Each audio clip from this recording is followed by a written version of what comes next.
ಯೋಜನೆ ಮತ್ತು ಸಾಂಖ್ಯಿಕ ಸಚಿವರಾಗಿದ್ದಂತಹ ನಾಗೇಂದ್ರ ಈಗ ರಾಜೀನಾಮೆಯನ್ನ ಕೊಟ್ಟಿದ್ದಾರೆ. ಅಲ್ಲಿಗೆ 3 ತಿಂಗಳಲ್ಲಿ ಸಿಎಂ ಡಿಕೆ ಶಿವಕುಮಾರ್ ಅವರ ಮೊದಲ ವಿಕೆಟ್ ಪತನವಾಗಿದೆ. ಸಿದ್ದರಾಮಯ್ಯ ಅವರ ಸಂಪುಟದಲ್ಲೂ ಕೂಡ ದೇ ನಾಗೇಂದ್ರ ಅವರು ರಾಜೀನಾಮೆಯನ್ನ ಕೊಟ್ಟಿದ್ರು, ಮೊದಲ ವಿಕೆಟ್ ಅಲ್ಲಿ ಪತನವಾಗಿತ್ತು. ಅದೇ ರೀತಿ ಸಿಎಂ ಆಗಿ ಡಿಕೆ ಶಿವಕುಮಾರ್ ಅವರು ಅಧಿಕಾರ ವಹಿಸಿಕೊಂಡ 3 ತಿಂಗಳಲ್ಲೇ ಮತ್ತದೇ ನಾಗೇಂದ್ರ ಅವರು ರಾಜೀನಾಮೆಯನ್ನ ಕೊಟ್ಟು ಹೊರ ನಡೆದಿದ್ದಾರೆ. ಪಕ್ಷಕ್ಕೆ ಮುಜುಗರ ಆಗಬಾರದು ಅಂತ ಹೇಳಿ ಈ ರಾಜೀನಾಮೆ ನಿರ್ಧಾರವನ್ನು ನಾನು ಮಾಡಿದ್ದೀನಿ ಅಂತ ಹೇಳ್ತಾ ನಾಗೇಂದ್ರ ಅವರು ಭಾವುಕರಾದ್ರು, ಕಣ್ಣೀರ್ ಹಾಕಿದ್ರು.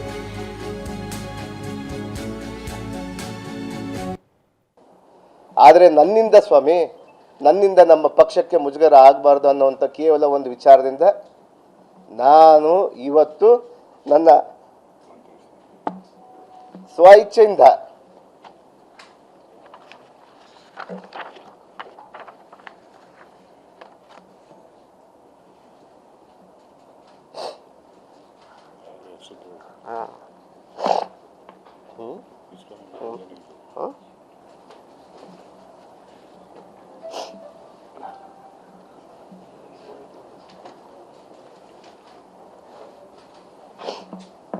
ನನ್ನ ಸ್ವ ಇಚ್ಛೆಯಿಂದ ನನ್ನ ರಾಜೀನಾಮೆಯನ್ನು ನಾನು ನನ್ನ ಮುಖ್ಯಮಂತ್ರಿಯವರಿಗೆ ನಾನು ಕೊಡ್ತಾ ಇದ್ದೀನಿ ನಾನು.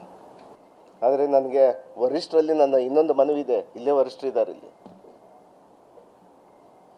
ಮುಖ್ಯಮಂತ್ರಿ ಹಾದಿ ಇಟ್ಕೊಂಡು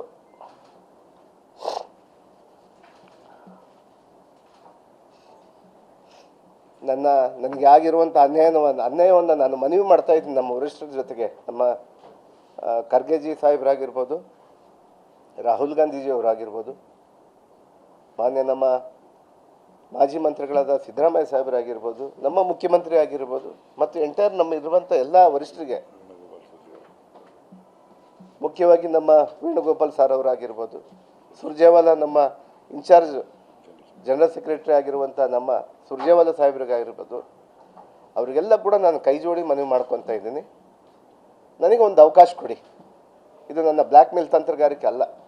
ನನಗೊಂದು ಅವಕಾಶ ಕೊಡಿ. ನಾನು ಮಂತ್ರಿ ಸ್ಥಾನಕ್ಕೆ ಅಲ್ಲ, ನನ್ನ ಶಾಸಕ ಸ್ಥಾನಕ್ಕೂ ನಾನು ತ್ಯಾಗ ಮಾಡ್ತೀನಿ. ಬನ್ನಿ ಅಖಾಡದಲ್ಲಿ ಹೋಗೋಣ ಅಂತ ಇದೇ ಮನುವಾದಿಗಳಿಗೆ ನಾನು ಚಾಲೆಂಜ್ ಮಾಡ್ತಾ ಇದ್ದೀನಿ, ಸವಾಲನ್ನು ಎತ್ತಾ ಇದ್ದೀನಿ. ಬನ್ನಿ ಜನತಾ ನ್ಯಾಯಾಲಯಕ್ಕೆ ಹೋಗೋಣ ಅಂತ. ನನ್ನ ಶಾಸಕ ಸ್ಥಾನಕ್ಕೂ ನಾನು ರಾಜೀನಾಮೆ ಮಾಡ್ತಾ ಇದ್ದೀನಿ ಇವತ್ತು. ಆದರೆ ನನಗೆ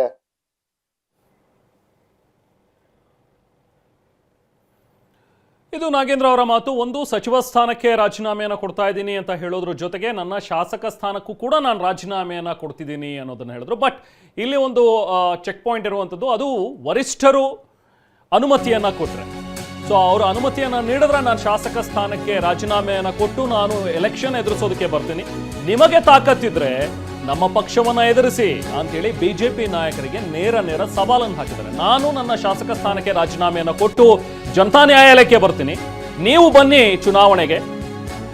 ನಾನು ತಪ್ಪಿತಸ್ಥನಾಗಿದ್ರೆ ನನ್ನನ್ನು ಸೋಲಿಸ್ತಾರೆ ಜನ, ಇಲ್ಲ ಅಂತ ಹೇಳಿದ್ರೆ ನಾನು ಮತ್ತೆ ಗೆದ್ದು ಬರ್ತೀನಿ. ಜನತಾ ನ್ಯಾಯಾಲಯಕ್ಕಿಂತ ದೊಡ್ಡ ನ್ಯಾಯಾಲಯ ಮತ್ತೊಂದಿಲ್ಲ, ಬನ್ನಿ ಅವ್ರ ಮುಂದೆ ಹೋಗೋಣ ಅನ್ನುವಂಥ ಒಂದು ಸವಾಲನ್ನ ಕೂಡ ಹಾಕಿದ್ದಾರೆ. ನೇರವಾಗಿ ಶ್ರೀರಾಮುಲು ಮತ್ತು ಜನಾರ್ದನ್ ರೆಡ್ಡಿ ಅವರಿಗೆ ಅಖಾಡಕ್ಕೆ ಬನ್ನಿ ಅಂತ ಹೇಳಿ ಸವಾಲ್ ಹಾಕಿದ್ದಾರೆ. ಬನ್ನಿ, ತಾವು ಸೋಕಾಲ್ ಲೀಡರ್ಸ್, ಬಳ್ಳಾರಿ ಲೀಡರ್ಸ್ ಇದ್ದೀರಲ್ಲ, ನೀವು ಪಕ್ಕದಲ್ಲಿ ನಿಂತು ಆರೋಪಿಗಳು ತಾವು, ಆರೋಪದಲ್ಲಿಲ್ಲ, ಆರೋಪಿಗಳೇ ತಾವು. ತಮ್ಮ ತಂದೆ ಸೈನನ್ನು ಕೂಡ ಫೋರ್ಜರಿ ಮಾಡಿದ್ದಂಥವ್ರು. ಸದನದಲ್ಲಿ ಎಷ್ಟು ಜನದ ಮೇಲೆ ನಿಮ್ಮ ಮೇಲೆ 420 ಕೇಸ್ಗಳಿದ್ದಾವೆ. ನಮ್ಮ ಬಳ್ಳಾರಿ ಜಿಲ್ಲೆಯ ಸಲುವಾಗಿ ಇವತ್ತು ಸೋಕಾಲ್ ಲೀಡರ್ಸ್ ಆಗಿರುವಂಥ ಇವತ್ತು ಬಿಜೆಪಿ ನಾಯಕರಿಗೆ ನಾನು ಸವಾಲನ್ನು ಎಸ್ತಾ ಇದ್ದೀನಿ. ಬನ್ನಿ ಸ್ವಾಮಿ, ಜನತಾ ನ್ಯಾಯಾಲಯಕ್ಕೆ ಹೋಗೋಣ ಬನ್ನಿ. ನಾನು ಇವತ್ತು ರಾಜೀನಾಮೆ ಮಾಡಿ ಬರ್ತೀನಿ. ನಾನು ನಿನಗೆ ತಾಕತ್ತಿದ್ರೆ ನಮ್ಮ ಪಕ್ಷವನ್ನು ಎದುರಿಸ್ತೀನಿ, ನೋಡ್ತೀವಿ ನಾವು. ನಮ್ಮ ಕಾಂಗ್ರೆಸ್ ಪಕ್ಷವನ್ನು ತಾವು ಪಾತ್ರ ಮಾಡ್ಕೊಂಡು ಬರ್ತಾ ಇದ್ರಲ್ಲ ಸ್ವಾಮಿ. ನಮ್ಮ ಮುಗ್ಧ ಜನರು ಯಾರು ಕೂಡ ಮುಗ್ಧರಿಲ್ಲ, ತಮ್ಮ ಗೊಡ್ಡು ಬೆದರಿಕೆಗೆ ಯಾರು ಬೆದರೋದಿಲ್ಲ. ಇವತ್ತೇನು ಇನ್ನೊಂದು ಕೇಸ್ ಮಾಡ್ಬೋದು ನನ್ನ ಮೇಲೆ, ಇಡಿ ಸಿಬಿಐ ಮತ್ತೆ ಬಿಡ್ಬೋದು ಅವರು, ಎದುರಲ್ಲ ಸ್ವಾಮಿ. ನನ್ನಂತ ನಾಗೇಂದ್ರಗಳು ಲಕ್ಷ ಜನ ಇದ್ದಾರೆ ನಮ್ಮ ಬಳ್ಳಾರಿಯಲ್ಲಿ. ಬನ್ನಿ ನೋಡೋಣ ಅಂತ. ನಾನು ರಾಜೀನಾಮೆ ಮಾಡ್ತೀನಿ, ಇವತ್ತು ಜನತಾ ನ್ಯಾಯಾಲಯಕ್ಕೆ ಇಡೋಣ ಅಂತ. ನನ್ನ ತಪ್ಪಾಗಿದ್ರೆ ನಾನು ಸೋಲ್ತೀನಿ. ಇವತ್ತು ನನ್ನ ನೇರ ಸವಾಲು ಆಗ್ತಾ ಇದ್ದೀನಿ ನಾನು. ಇವತ್ತೇನು ರೆಡ್ಡಿ ರಾಮುಲು ಅಂತೇಳಿ ಬಲಿಷ್ಠರು BJPಯಲ್ಲಿ ಕುತಂತ್ರಿಗಳಂತೇಳಿ ನೀವು ಹೇಳ್ತಾ ಇದ್ದೀರಲ್ಲ, ತಮ್ಮ ಕುತಂತ್ರದಿಂದ ನನಗೆ ಏನು ಮಾಡಿದ್ರಿ ಅಂತೇಳಿ ನನಗೆ ನೋವಿದೆ. ನನಗೆ ಬನ್ನಿ ಸ್ವಾಮಿ, ನಾನು ರಾಜೀನಾಮೆ ಮಾಡ್ತೀನಿ. ರಾಮುಲು ಅಣ್ಣ ಬಾಣ, ನೀನೇ ಬಾ. ನಾನು ಹಗರಣ ಮಾಡಿಬಿಟ್ಟಿದ್ದೀನಿ. 187 ಕೋಟಿ ಯಾರ್ಯಾರಿಗೋ ಕೊಟ್ಟಿದ್ದೀನಿ. ರಾಹುಲ್ ಗಾಂಧೀಜಿ ಅವ್ರ ಮನೆಗೆ ಕಳಿಸಿದ್ದೀನಿ, ಇನ್ನೊಬ್ಬರು ಕಳಿಸಿದ್ದೀನಿ ಅಂತ ಹೇಳ್ತೀಯಲ್ಲಪ್ಪ. ಬಾ, ನ್ಯಾಯಾಲಯಕ್ಕೆ ಹೋಗೋಣ ಬಾಪ್ಪ, ಜನತಾ ನ್ಯಾಯಾಲಯಕ್ಕೆ ಬಾ. ನೀನು ಸವಾಲನ್ನು ಸ್ವೀಕಾರ ಮಾಡ್ಬೇಕು. ಬನ್ನಿ ತಾವು ಸೋಕಾಲ್ ಲೀಡರ್ಸ್, ಬಳ್ಳಾರಿ ಲೀಡರ್ಸ್ ಇದ್ದೀರಲ್ಲ, ನೀವು ಪಕ್ಕದಲ್ಲಿ ನಿಂತು ಇನ್ನು ನಾಗೇಂದ್ರ ರಾಜೀನಾಮೆಗೆ ಸಿಎಂ ಯಾವುದೇ ರೀತಿಯಾದಂತಹ ಪ್ರತಿಕ್ರಿಯೆ ಕೊಟ್ಟಿಲ್ಲ. ವಿನಾಯಕ್ ಪ್ರತಿನಿಧಿ ಪ್ರಶ್ನೆ ಕೇಳ್ತಾ ಇದ್ದಂತೆ ಸಿಎಂ ಸೈಲೆಂಟ್ ಆಗಿದ್ದಾರೆ, ಏನು ಉತ್ತರ ಕೊಟ್ಟಿಲ್ಲ. ಪ್ರತಿಕ್ರಿಯೆ ಕೊಡದೇನೆ ಸ್ಥಳದಿಂದ ತೆರಳಿದ್ದಾರೆ ಸಿಎಂ ಡಿಕೆಶಿ. ಇತ್ತ ನಾಗೇಂದ್ರ ಅವರು ಯಾವ ರೀತಿಯಾಗಿ ಸವಾಲ್ ಹಾಗೆ ಮಾತನಾಡಿದ್ರು ಅನ್ನೋದನ್ನ ನೋಡ್ತಾ ಇದ್ವಿ ನಾವು. ಬಟ್ ಸಿಎಂ ಯಾವುದೇ ಪ್ರತಿಕ್ರಿಯೆಯನ್ನ ಕೊಟ್ಟಿಲ್ಲ. ರಾಜೀನಾಮೆ ಘೋಷಣೆ ಮಾಡಿದ್ದಾರೆ ಸರ್. ರಾಜೀನಾಮೆ ಪತ್ರ ನಿಮ್ಗೆ ಕೊಡ್ತಾರಂತೆ ಸರ್. ರಾಜೀನಾಮೆ ಘೋಷಣೆ ಮಾಡಿದ್ದಾರೆ ಸರ್. ರಾಜೀನಾಮೆ ಪತ್ರ ನಿಮ್ಗೆ ಕೊಡ್ತಾರಂತೆ ಸರ್.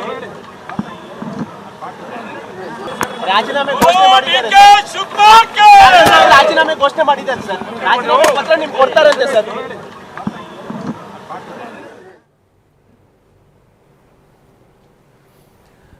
ಸೊ DK ಶಿವಕುಮಾರ್ ಅವರು ಯಾವುದೇ ರೀತಿ ರಿಯಾಕ್ಷನನ್ನು ಕೊಟ್ಟಿಲ್ಲ. DK ಶಿವಕುಮಾರ್ ಏನು ಹೇಳ್ದಲೇನೆ ಹಾಗೆ ಹೊರಟರು. ಇನ್ನೊಂದು ಕಡೆ ಈಗ ನಾಗೇಂದ್ರ ಕೊಟ್ಟಿರುವಂತಹ ಒಂದು ರಾಜೀನಾಮೆ, ಸಚಿವ ಸ್ಥಾನಕ್ಕೆ ರಾಜೀನಾಮೆ ಕೊಟ್ಟಿದ್ದಾರೆ. ಅಲ್ಲಿಗೆ ಮೊದಲ ವಿಕೆಟ್ ಪತನವಾದಂತಾಗಿದೆ. ನಾವು ಪ್ರತಿನಿಧಿ ಪ್ರಮೋದ್ ಜಾನ್ ಆಗಿದ್ದಾರೆ, ಮಾತಾಡೋಣ. ಪ್ರಮೋದ್, ಈ ವಿಚಾರವನ್ನ 2-3 ದಿನಗಳ ಮುಂಚೆನೆ TV9 ಬ್ರೇಕ್ ಮಾಡಿತ್ತು, ಸುದ್ದಿಯನ್ನ ಬಿತ್ತರ ಮಾಡಿತ್ತು. ನಾಗೇಂದ್ರ ಅವರು ರಾಜೀನಾಮೆಯನ್ನು ಕೊಡೋದಕ್ಕೆ ಒಲವು ವ್ಯಕ್ತಪಡಿಸಿದ್ದಾರೆ. ಬಹುಶಃ ಅಂದುಕೊಂಡಂತಾದ್ರೆ ಇನ್ನೊಂದು 2-3 ದಿನದಲ್ಲಿ ಎಲ್ಲವೂ ಕೂಡ ಕ್ಲಿಯರ್ ಆಗುತ್ತೆ ಅಂತ ಹೇಳಿ. ಅದೇ ರೀತಿ ಈಗ ನಾಗೇಂದ್ರ ತಮ್ಮ ಸ್ಥಾನಕ್ಕೆ ರಾಜೀನಾಮೆಯನ್ನು ಕೊಟ್ಟಿದ್ದಾರೆ. ಅವರು ಕೊಟ್ಟಿರುವಂತಹ ಸಿಂಗಲ್ ರೀಸನ್, ಪಕ್ಷಕ್ಕೆ ಮುಜುಗರ ಆಗಬಾರ್ದು, ಹಾಗಾಗಿ ನಾನು ರಾಜೀನಾಮೆಯನ್ನು ಕೊಟ್ಟಿದ್ದೀನಿ ಅಂತ ಹೇಳಿ. ಅಟ್ ದ ಸೇಮ್ ಟೈಮ್ ಶಾಸಕ ಸ್ಥಾನಕ್ಕೂ ರಾಜೀನಾಮೆಯನ್ನು ಕೊಡ್ತೀನಿ ಅನ್ನುವಂಥದ್ದನ್ನು ಹೇಳಿದ್ರೆ, ಬಟ್ ಇದು ಜಸ್ಟ್ ಒಂದು ಸವಾಲು ಅನ್ನೋ ರೀತಿಯಲ್ಲಿ ಕಾಣಿಸ್ತಾ ಇದೆ. ಅದೇನೇ ಇದ್ರೂ ಕೂಡ what ever said and done, ಈಗ 3 ತಿಂಗಳ ಒಳಗೇನೆ DK ಶಿವಕುಮಾರ್ ಅವರ ಮೊದಲ ವಿಕೆಟ್ ಪತನವಾಗಿದೆ. ಪ್ರಮೋದ್. ರೆಹಮಾನ್, ನಾಗೇಂದ್ರ ಅವರ ರಾಜೀನಾಮೆ ಸಹಜವಾಗಿ ನಿರೀಕ್ಷೆ ಇತ್ತು. ಯಾಕೆಂದ್ರೆ ಈಗಾಗಲೇ ಆಗ್ತಾ ಇರುವಂತಹ ಬೆಳವಣಿಗೆ ಜೊತೆಗೆ ಪ್ರಾಸಿಕ್ಯೂಷನ್ಸ್ಗೆ ಅನುಮತಿ ಜೊತೆಗೆ ಪಕ್ಷದೊಳಗಿನ ರಾಜಕೀಯ ವಿಚಾರಗಳು ಇದೆಲ್ಲವನ್ನೂ ಕೂಡ ಗಮನಿಸಿದಂಥ ಸಂದರ್ಭದಲ್ಲಿ ನಾಗೇಂದ್ರ ಅವರ ರಾಜೀನಾಮೆಯನ್ನ ಪಡೀತಾರೆ ಹೈಕಮಾಂಡ್ ನಾಯಕರು ಅನ್ನುವಂಥ ವಿಚಾರಗಳು ಮುನ್ನೆಲೆಗೆ ಬಂದಿತ್ತು. At the same time high command ನಾಯಕರು ಕೂಡ ಯಾವ ರೀತಿ ನಾಗೇಂದ್ರ ಅವರ ಇಶ್ಯೂನ ಹ್ಯಾಂಡಲ್ ಮಾಡಿದ್ದಾರೆ ಅದನ್ನು ಕೂಡ, ಅಂದ್ರೆ ಎಲ್ಲೂ ಕೂಡ ಏಕಾಏಕಿ ಹೊರಗಡೆ ಹೇಳದೆ ಅಥವಾ ಅದನ್ನ ಪಕ್ಷಕ್ಕೆ ಡ್ಯಾಮೇಜ್ ಆಗೋ ಥರ ಬಿಜೆಪಿ ಪ್ರತಿಭಟನೆ ಮಾಡಿದ ತಕ್ಷಣ ಅದಕ್ಕೆ ತಕ್ಷಣವಾಗಿ ಪ್ರತಿಕ್ರಿಯೆಯನ್ನು ಕೊಡದೆ 1 ವಾರನೋ 15 ದಿನೋ ಡ್ರ್ಯಾಗ್ ಮಾಡಿ ಅದಾದ ಬಳಿಕ ಪಕ್ಷದ ನಾಯಕರನ್ನ ವಿಶ್ವಾಸಕ್ಕೆ ಪಡೆದು ಅಂತಿಮವಾಗಿ ಒಂದು ನಿರ್ಧಾರವನ್ನ ಮಾಡಿದ್ದಾರೆ. ಅಫ್ಕೋರ್ಸ್ ಇವತ್ತಿನ ಪತ್ರಿಕಾಗೋಷ್ಠಿಯನ್ನು ನೋಡ್ತಾ ಇದ್ರೆ ನಾಗೇಂದ್ರ ರಾಜೀನಾಮೆ ಕೊಡ್ತಾರೆ ಅನ್ನುವಂಥ ಸೂಚನೆ ಮೊದಲೇ ಇತ್ತು.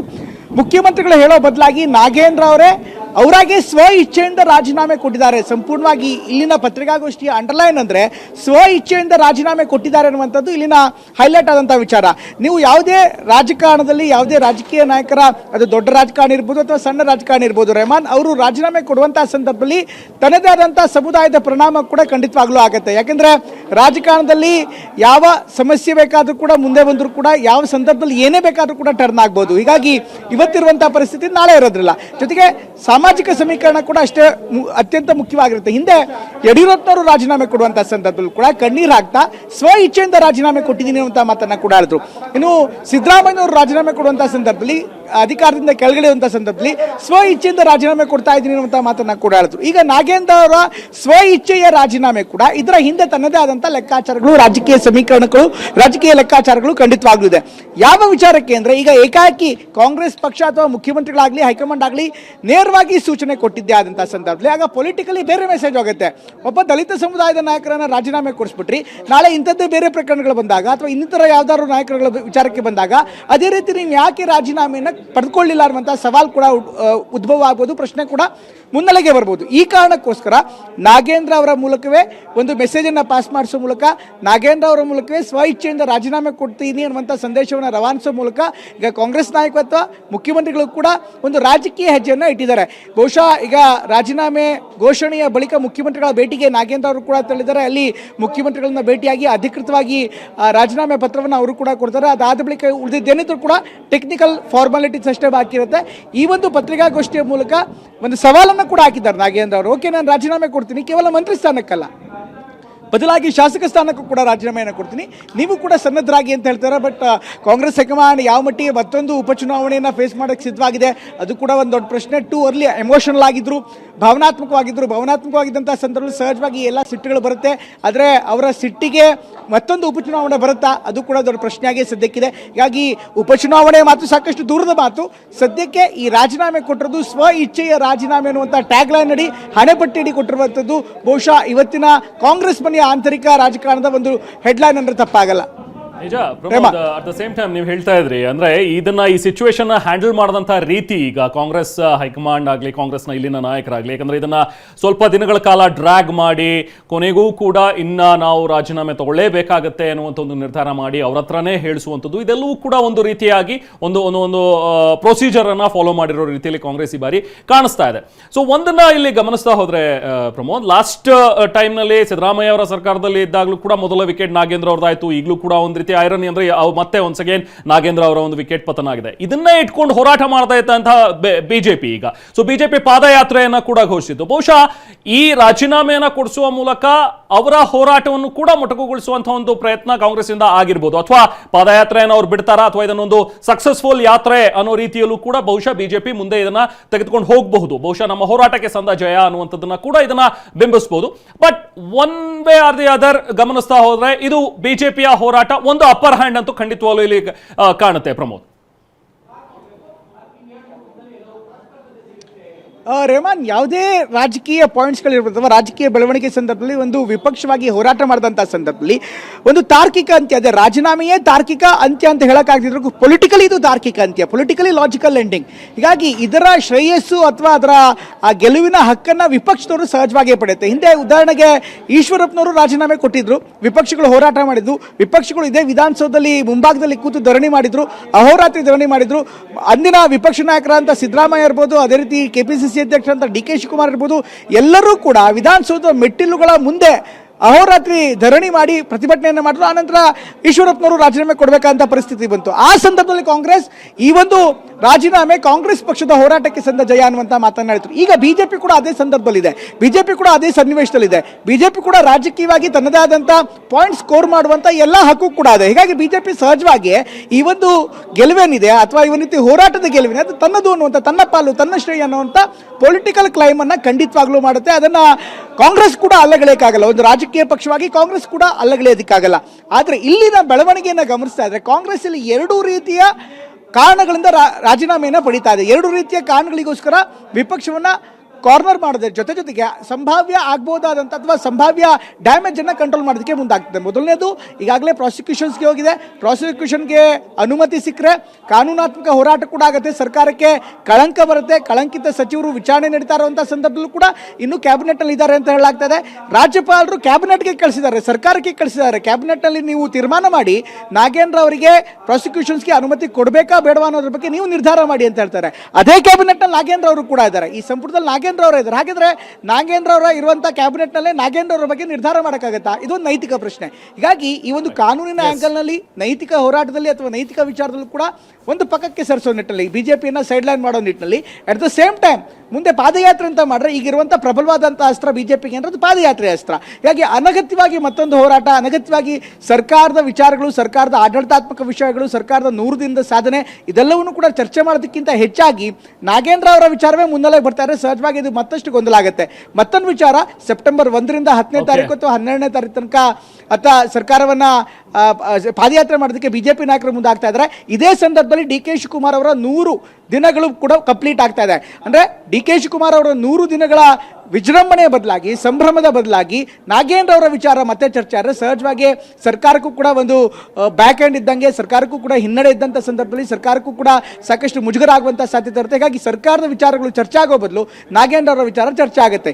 ಈ ಕಾರಣಕ್ಕೂ ಕೂಡ ನಾಗೇಂದ್ರ ಅವರ ರಾಜೀನಾಮೆಯನ್ನು ಪಡೆಯಲಾಗಿದೆ. ಅಟ್ ದ ಸೇಮ್ ಟೈಮ್ ಒಂದು ರಾಜಕೀಯ ಪಕ್ಷವಾಗಿ ಬಿಜೆಪಿ ತನ್ನದೇ ಆದಂಥ ಕ್ಲೈಮ್ ಅನ್ನು ಕೂಡ ಮಾಡ್ತಾ ಇದೆ.